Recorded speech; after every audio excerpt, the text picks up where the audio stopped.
Hi guys, and welcome back to the 21st of December. We're closing the end, and I'm happy and cold and sick, and I can't wait for Christmas to arrive. Excited. I will just start. The Christmas Mystery by Jostein Gaarder. December the 21st. Papa woke Joachim early on Monday morning, the 21st of December. We have to get moving, he said. I have to go to work a little early today, you see. But this is important too. Maybe it's even more important than my job. Joachim sat up in bed and opened the proper door. He had almost begun to dread Christmas, because then there wouldn't be anything left of the calendar. That day there was a picture of a village beside a shining lake. The village and the low hills around the lake were bathed in gold. Joachim began to read. Early one morning, at the end of the 2nd century after Christ, the companions raced at top speed into Damascus on the Baraba River. They sped past 2 soldiers who were guarding the western gate and went in along the straight streets that cut right through the city. The soldiers turned to each other in confusion. What was that? A gust of wind from the northwest. But it wasn't just wind and sand. I thought I saw people too. The 2 soldiers were reminded of an old story from a few years ago about something that happened at the eastern gate. A group of soldiers had been knocked over by a procession that had approached along the main street and thundered out through the city gate. It had consisted of people and animals, and one of the soldiers thought he had seen angels as well. For as Elizabeth, Ephraim, and the others rushed out through the eastern gate, they happened to bump into some Roman soldiers. The soldiers fell down, picked themselves up in confusion, and tried to see where the procession had gone, but it was already many miles and many years away. Late in the afternoon one day, in the middle of the 2nd century, they came to the lake of Gennesaret in Galilee. They stopped in front of a village and looked out across the glimmering water. The hills lay like a wreath around the lake, and with the golden evening sun shining on them. Elizabeth thought the lake looked like a blue china bowl rimmed in gold. The village consisted of simple houses, each with a small shed at one's end for the livestock. Between the houses walked laden donkeys, led by men wearing tunics and cloaks. Women in flowing robes were carrying jars on their heads. We are in Capernaum, which is one of the old caravan trail between Damascus and Egypt, explained the Pharaoh. Here, Jesus called his first disciple. One of them was the custom official Matthew, for Capernaum was an important custom station. The brothers Simon Peter and Andrew with 2 others. They were both fishermen.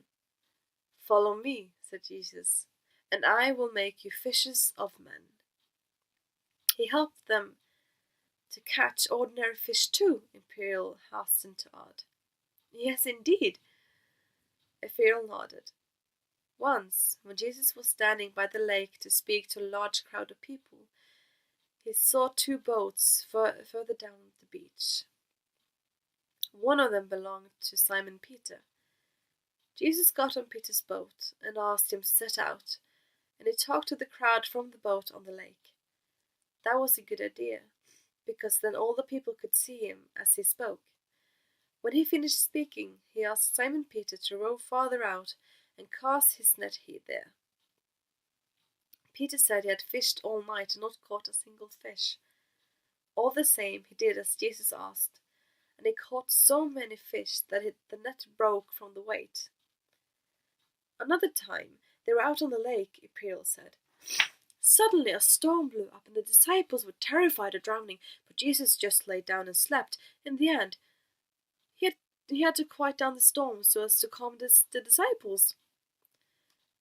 He was showing them that they had very little faith, explained Ephriel. Imperial nodded vigorously.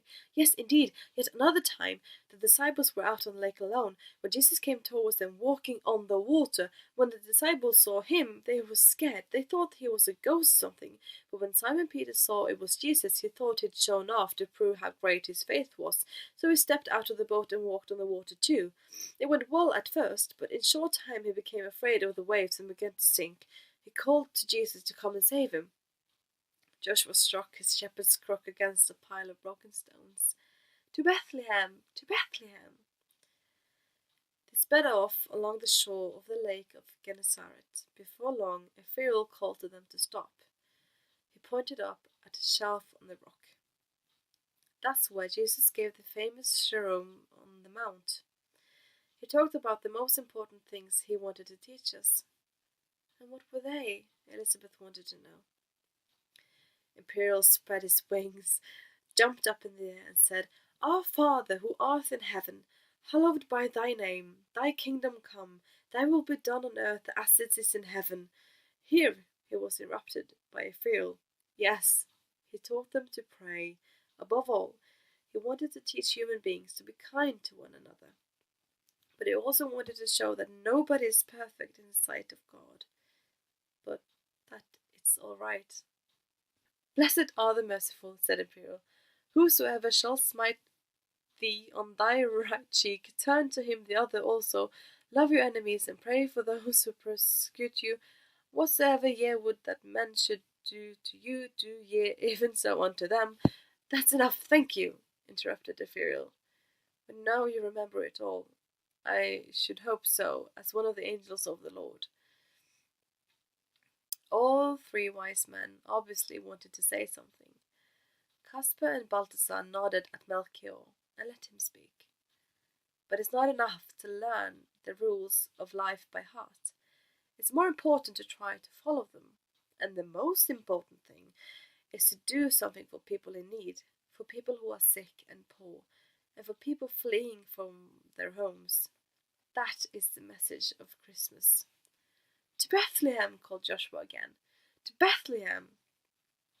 They had scarcely gotten up speed when Ephriel turned to Elizabeth and told her that they were running through the place where Jesus had fed 5,000 people with only a few loaves and fishes.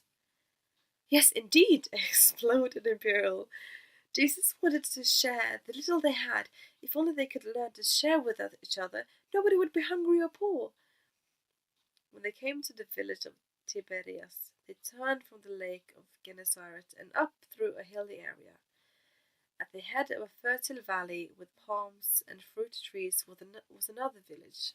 Ephriel called to the procession to stop. Angel Time says 107 years have passed since Jesus was born. This town is called Nazareth. Jesus grew up here, the son of Joseph the carpenter. This was where an angel of the Lord appeared to Mary to tell her she was going to have a child. He had scarcely finished speaking when something fell down through a hole in the sky. The next moment, still another angel was standing in front of the pilgrims. In his hand he held a trumpet. The angel blew once on the trumpet and said, I am the angel Evangeliel, and I proclaim to you a great joy. There is only a short time left until Jesus is born. Imperial began fluttering around Elizabeth. He's one of us and will be with us on the last part of our journey to Bethlehem. Elizabeth was reminded of the words to an old Christmas carol. The angel of the Lord came down, and glory shone around. She sang in as pretty a voice as she could. The three wise men clapped their hands because she sang so beautifully. That embarrassed her, so that they would not just look at her. She said, We must be getting close to Bethlehem, since there are so many angels here. Joshua gave one of the sheep a little slap on its rump.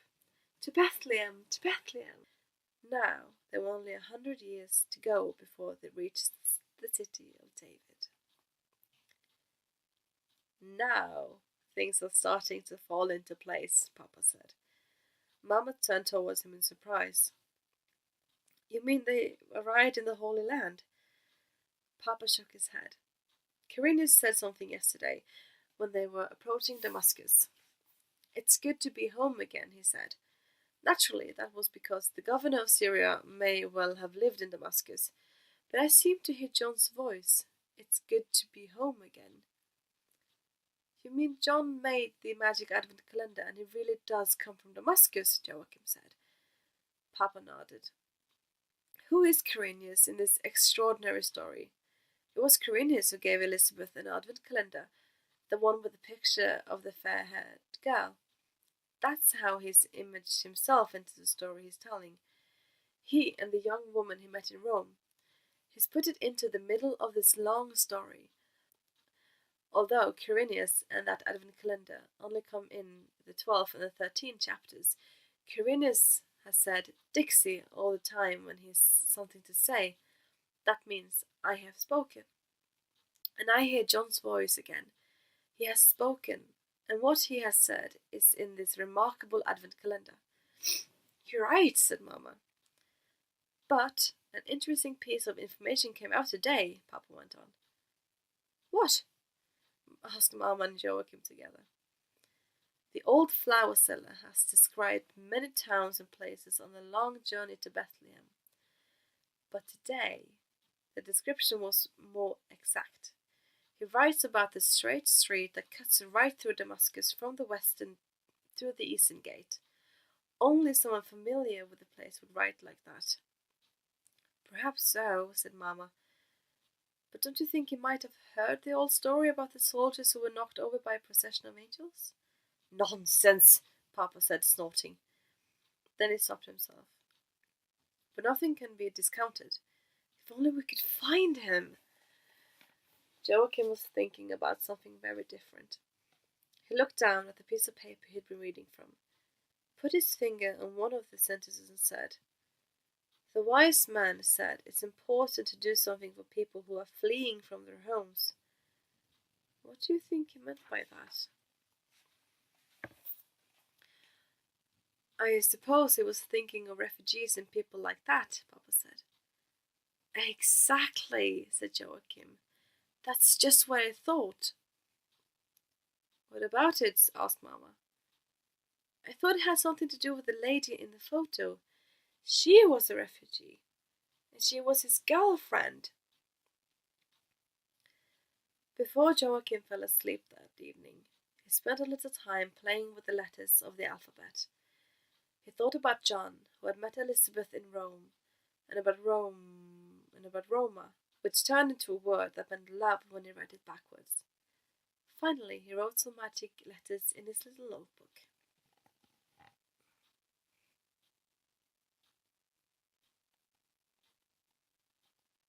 The diagram looked like a door, or perhaps a door that was inside another door. But what was inside that door? And I'm guessing we will find out in the next 3 days, guys. It's 3 days left to Christmas. And I know how this ends, but I'm still really excited. So that concludes the 21st, and I will see you guys tomorrow on the 22nd. Love you all.